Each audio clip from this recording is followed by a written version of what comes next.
I 28F, am turning 28 next week. Today, my mother of 58F casually told me not to expect anything for my birthday because I'm the least favorite child. The way she said it, so matter-of-factly while scrolling through her phone, made my blood run cold. But I wasn't surprised. I've been collecting evidence of her favoritism for years, and now it's finally time to use it. Let me give you some background. I'm the middle child between my sister Megan, 32F, and brother Ryan, 25M. Megan is a senior executive at a Fortune 500 company, and Ryan is a successful tech entrepreneur.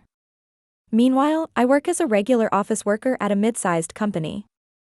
I'm not unsuccessful, I make decent money and live comfortably, but I'm not a star like my siblings.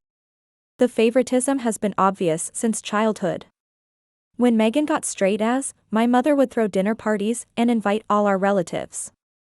When Ryan started his first business venture at 23, she invested almost all of her savings into it. But when I graduated college with honors, she was too busy to attend my ceremony. Just last week, I landed a major client at work after months of preparation. It was the kind of achievement that could lead to a promotion. When I called home to share the news, my mother's response was telling. "Oh, that's nice," she said distractedly, then immediately launched into a 20-minute monologue about how Ryan's latest app was featured in some tech magazine. She didn't even ask what the client was or what I'd done to secure the deal.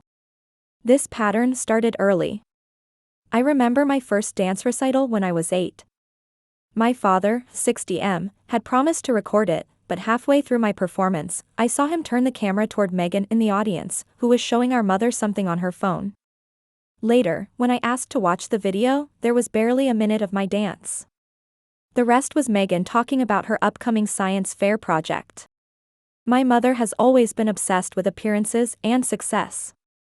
In high school, while Megan was class president and Ryan was a tech club star, I maintained a solid B+ average and was part of the yearbook committee. Not outstanding, but not bad either. Yet my mother treated this like a personal failure. "If you just applied yourself like Megan," she'd say, or "why can't you find your passion like Ryan?"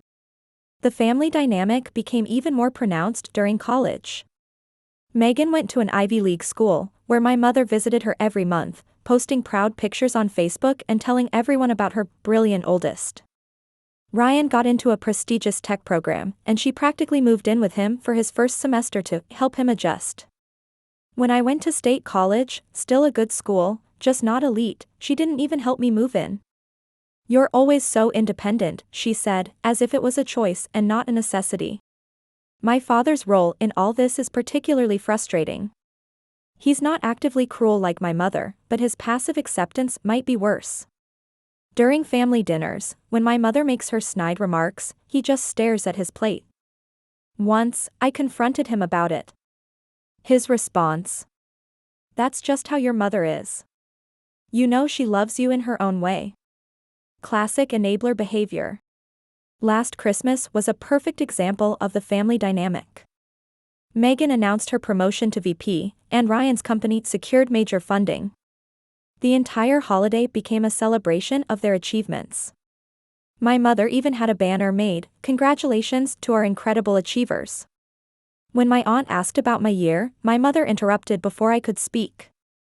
"Oh, she's still at that same company," she said, waving her hand dismissively, completely ignoring that I'd received a significant raise and led 3 major projects. The recording started after a particularly brutal Thanksgiving 3 years ago. My mother was showing family photos to our relatives. There were dozens of pictures of Megan's graduation, Ryan's tech conferences, family vacations. When my cousin asked why there weren't any photos of my recent work awards ceremony, my mother laughed. "Oh, we don't really do photos for routine things," she said. That night, I downloaded a voice recording app. I knew I needed evidence of what was happening, if not for others, then for my own sanity. The first few months of recording were eye-opening. I hadn't realized just how frequent and blatant the favoritism was until I could play it back. There was the time she called me the reliable one. Sounds nice, right? But in context, it was clearly an insult. "At least you're the reliable one, since you'll never be the successful one." Or when she told her friends, I have 3 children, but 2 of them really take after me. All of it captured, dated, and safely stored. As my collection of recordings grew, so did my understanding of the family dynamics. My mother's favoritism wasn't just about success, it was about control. Megan and Ryan played along with her narrative, letting her take credit for their achievements, allowing her to script their lives. I was the problem child simply because I didn't fit into her perfect family story. The recordings reveal a pattern of emotional manipulation that's almost artistic in its consistency. When Megan or Ryan accomplish anything, my mother immediately calls family members, posts on social media, and plans celebrations. When I achieve something, she either ignores it or finds a way to diminish it. Oh, you got a promotion? Well, it's easier to move up in smaller companies. Or, a work award. That's nice, but it's not quite like Ryan's Innovation Prize, is it? The most revealing recordings came from private family moments.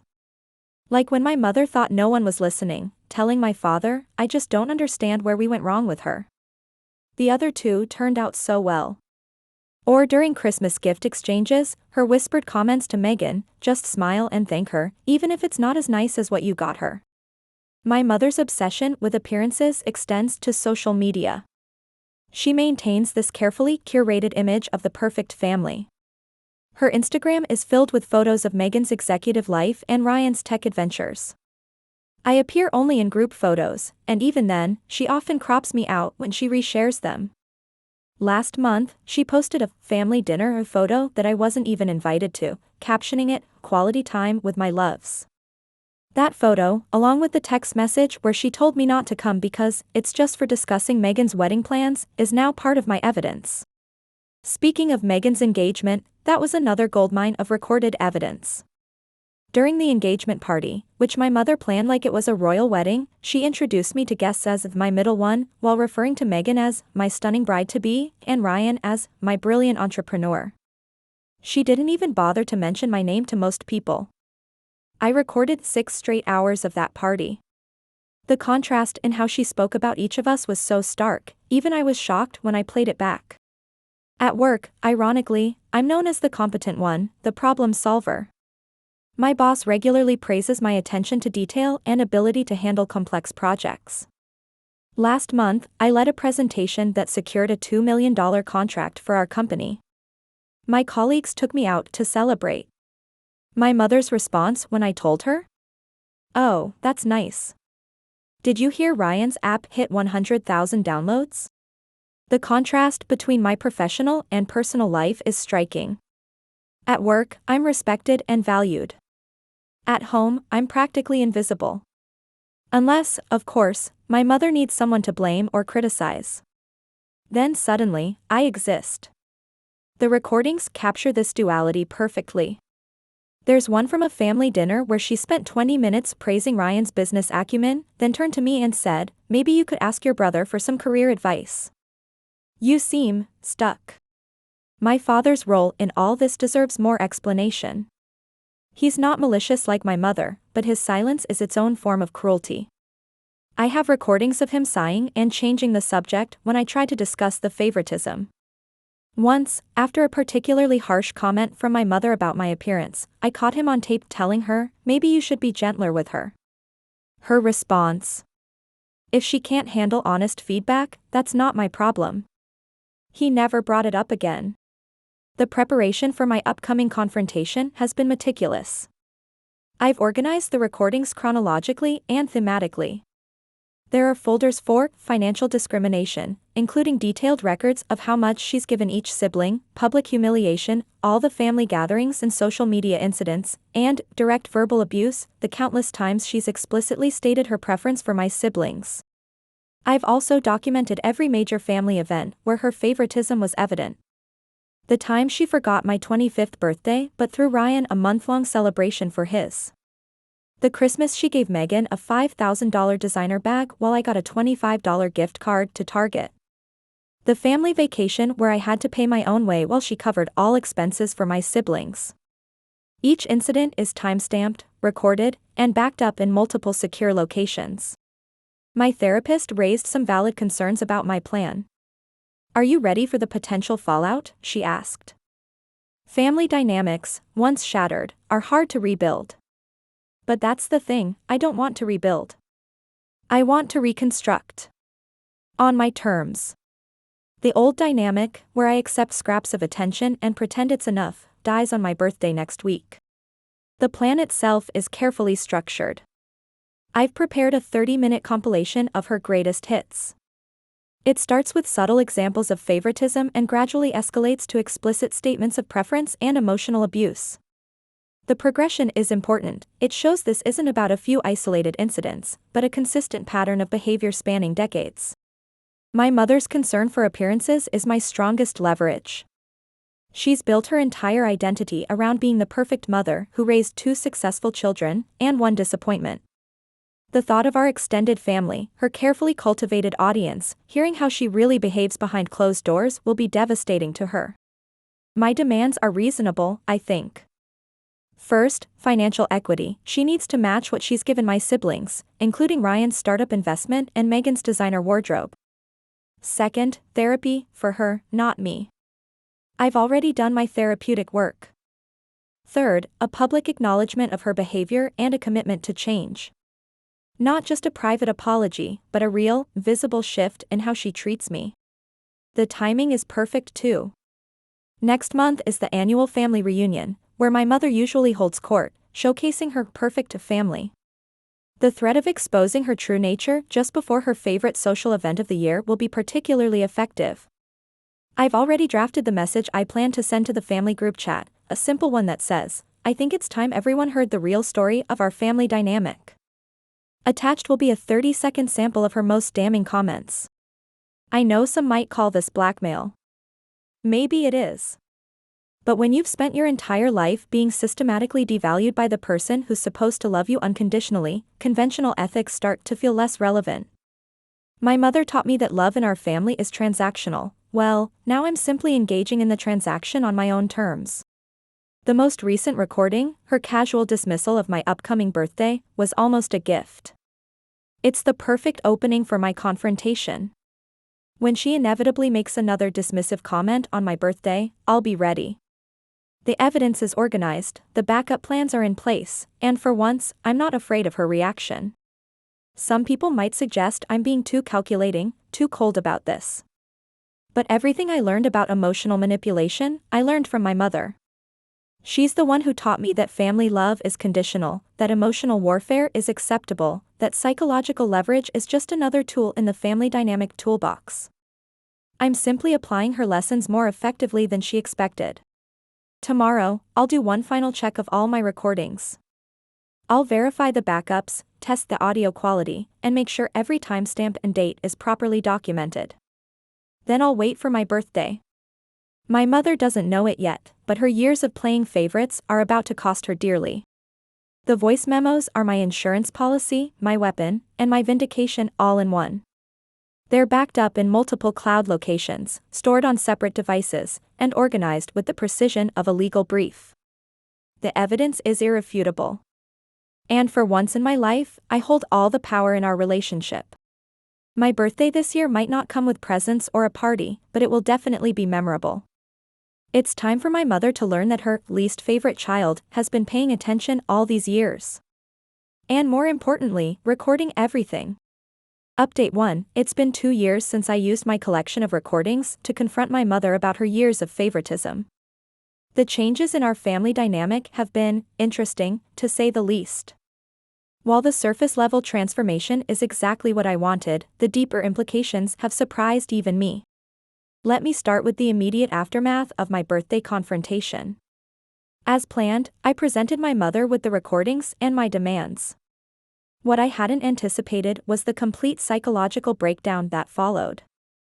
For 3 straight hours, she oscillated between crying, bargaining, and attempting to justify her behavior. My father, true to form, tried to mediate but quickly retreated when I played the recordings of his own enabling behavior. The financial demands were met within a week. My mother transferred the equivalent of what she'd given my siblings, a sum that allowed me to buy my own condo and start a small investment portfolio. But money was just the beginning. The real victory was watching her carefully constructed image of the perfect mother begin to crumble. Mother's performance of perfection has reached new heights in unexpected ways. Last month, she joined the board of a local family counseling charity, an irony that wasn't lost on anyone who knows our true story. At her first fundraising event, she gave a tearful speech about the importance of treating all children equally, while clutching my hand for photos. The performance was Oscar-worthy, I'll give her that. The charity work seems to be her latest attempt at image rehabilitation. She's thrown herself into organizing parenting workshops and family therapy sessions, positioning herself as some kind of reformed mother figure. The other board members praise her incredible insights into family dynamics. If only they knew those insights came at the point of a metaphorical gun. Her mask slipped dramatically at Meghan's wedding 6 months ago. As mother of the bride, she was in her element, floating around in a designer dress, accepting compliments on her beautiful family. Everything was perfect until the wedding photographer asked for family photos. Suddenly, she became almost manic in her attempts to ensure I was positioned prominently in every shot. No, move her to the center. She needs to be next to me, she kept insisting, her voice taking on that slight edge of hysteria I've come to recognize. When the photographer suggested a just the parents and bride shot, my mother actually flinched. We need one with all my children, she said, her eyes darting nervously to my purse where she knows I keep my phone. The wedding reception was another master class in her new performance art. She managed to mention my recent promotion exactly as many times as she mentioned Meghan's career successes. I kept count. During her speech, she spent precisely 2 minutes and 30 seconds praising each of her children. The mechanical precision of her calculated affection was almost comedic. Thanksgiving was even more dramatic. Mother insisted on hosting, turning the entire event into a showcase of her reformed parenting. She set up the dining room with place cards that rotated seating arrangements for each course, ensuring everyone had equal quality time with each family member. My Aunt Catherine watched this production with increasingly obvious confusion. The breaking point came during dessert when she realized she'd served me a slightly smaller piece of pumpkin pie than Ryan. What followed can only be described as a full-blown panic attack. She actually started hyperventilating, grabbed my plate, and tried to measure the pie slices with a ruler. I had to physically stop her from cutting up all the remaining pies to ensure absolute equality. The ripple effects in my mother's social circle have been fascinating to watch. Her weekly tennis group, once her proudest platform for bragging about Meghan and Ryan, has become a stage for her new persona. Her friends seem bewildered by the sudden shift. Mrs. Anderson, her best friend of 20 years, recently pulled me aside at a charity event to ask if my mother was feeling quite well. She used to talk about nothing but Meghan's executive success and Ryan's tech ventures, Mrs. Anderson whispered, glancing nervously at my mother across the room. Now all she does is show everyone pictures of your office and talk about your quarterly reports. It's different. The concern in her voice was genuine, which made the whole situation even more satisfying. My father's attempt at reconciliation has been a complex journey. After years of enabling my mother's behavior, he's trying to establish his own relationship with me, independent of her influence. He started inviting me to weekly lunch meetings, just the two of us. During these lunches, he oscillates between apologies for the past and awkward attempts to understand my current life. Last week, he brought an old photo album I'd never seen before. I kept these hidden, he admitted, showing me pictures he'd secretly taken at my school events and sports matches, the ones my mother had deemed not worth attending. The gesture was touching, but it also highlighted his cowardice. He'd documented my achievements in secret rather than standing up to my mother. Ryan's latest business venture triggered another fascinating display of my mother's new behavioral patterns. When he announced his plan to expand his tech company internationally, my mother's first reaction was to call me. "Darling," she said, her voice artificially bright, "I wanted you to be the first to know about Ryan's news. And of course, I'm equally proud of your recent client acquisition." Exactly equally proud. She then proceeded to organize a family dinner to celebrate Ryan's success, but in her paranoia about showing favoritism, she turned it into a joint celebration of all 3 children's achievements. She made PowerPoint slides about each of our careers, timing each presentation to the second. When Ryan tried to discuss his expansion plans, she kept interrupting him to highlight my latest project management certification. My own promotion celebration became an extraordinary display of my mother's Reformation show. She insisted on hosting it at the most expensive restaurant in town, the same one she'd previously reserved for special occasions, meaning Meghan or Ryan's achievements. The guest list was extensive, every relative, family friend, and even my colleagues were invited. During the party, she worked the room like a political candidate, telling anyone who would listen about how she'd always known I would be successful. The stark contrast to her previous dismissal of my career was jarring enough that my boss actually asked me about it. "Your mother seems intense," she commented diplomatically. If she only knew. The therapy sessions my mother attends have evolved into their own form of performance art. Her therapist, Dr. Mitchell, reached out to me again recently, with my mother's eager permission, of course. Apparently, my mother spends each session meticulously documenting her efforts to treat all her children equally. She brings spreadsheets tracking the number of phone calls made to each child, the exact dollar amount spent on each of us, and even the word count of her social media posts about our respective achievements. Dr. Mitchell seemed concerned about the compulsive nature of this behavior, but I find it darkly amusing. My mother has replaced one form of obsession with another. Instead of obsessing over favoring Meghan and Ryan, she's now obsessed with maintaining the appearance of perfect equality. The irony is delicious. Social media has become my mother's primary stage for performing her reformed character. Her Instagram feed, once a shrine to Meghan and Ryan's achievements, now follows a strict posting schedule. If she shares a photo of Meghan's executive office, within an hour there will be a post about my latest work project. If Ryan's company gets mentioned, she immediately balances it with a story about my team leadership. She's even started using scheduling apps to ensure her likes and comments are distributed equally among her children's posts. When I shared a simple photo of my new office plant last week, she left 3 separate comments and made Ryan and Meghan each leave one too. The orchestration of it all is both hilarious and pathetic. The real test came at my cousin Rachel's wedding last month. As usual, my mother was hyper-focused on proving her equal treatment of all her children to the extended family. But something unexpected happened. I brought my new boyfriend, James. Watching her try to navigate this new variable in her carefully balanced performance was fascinating. She couldn't decide whether to focus more attention on me because I was finally in a serious relationship, her words, or to maintain her precisely calculated distribution of maternal attention. The internal struggle was visible on her face as she introduced James to relatives. She kept starting sentences with her old dismissive tone, catching herself mid-word, then overcorrecting with excessive enthusiasm. Our first family vacation since the confrontation was a masterpiece of awkward dynamics. Mother insisted on booking identical ocean view rooms for each of us at a luxury resort in Hawaii. When my room turned out to have a slightly obstructed view due to a palm tree, she nearly had another breakdown. She spent 2 hours arguing with the hotel manager, demanding mathematical proof that all rooms had exactly the same square footage and view percentage. The Christmas gift exchange was another exercise in precision equality. Mother created a spreadsheet, which she accidentally emailed to the entire family, detailing the exact cost of each gift down to the cent. When she realized she'd spent $5.43 more on Meghan's presents, she actually rushed out on Christmas Eve to buy me additional items to make up the difference.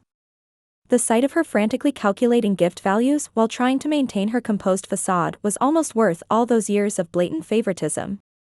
What's most interesting is how this new dynamic has affected my own personal growth. The power shift has given me a confidence I never had before. In meetings, I no longer hesitate to speak up.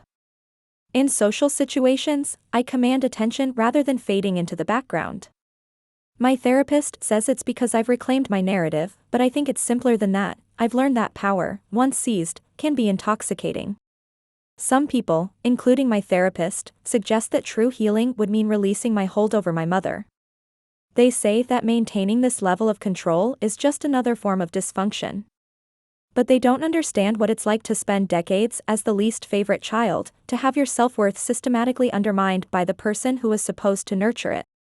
The recordings remain my insurance policy, regularly backed up and securely stored. They're my nuclear option, my guarantee that this new reality maintains its course. Sometimes, late at night, I listen to the old recordings, not out of masochism, but as a reminder of why this was necessary. Why it still is. The perfect revenge isn't just about winning, it's about maintaining that victory. Every time my mother reaches for her phone with trembling hands, every time she frantically calculates the equality of her attention, every time she performs her role as the reformed parent, I know I've succeeded. She wanted a perfect family image? Well, now she has one, it just comes with a price she never expected to pay. My mother's greatest fear used to be having an imperfect family. Now her greatest fear is me. And somehow, that feels like the most perfect justice of all.